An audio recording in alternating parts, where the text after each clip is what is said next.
Mladić pita Einsteina, jedno veliko je te ime naučno, imajući povjerenja u njegova naučna dostignuća, kakav je cilj i smisao ljudskog života? A što odgovara? Imati odgovor na to pitanje znači biti religiozan. Dok nam ova nauka svjetska, odgovor na pitanje kako ćemo mi provesti život, kako ćemo proizvoditi, deliti, kako ćemo lečiti, pa redom oblašiti to.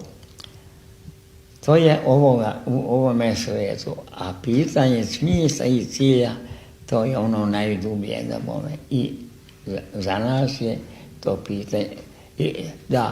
A Mladić kaže Einsteinu, a ne bi bilo bolje da mi to pitanje uopšte ne postavljamo. Onda ako ne bi ono nego odgovoriti.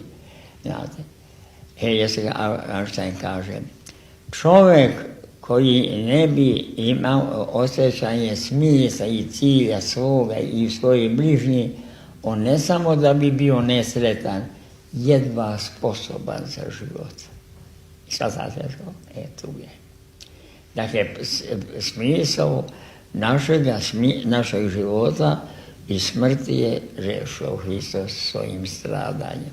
Bez toga bi bilo za nas neshvatljivo.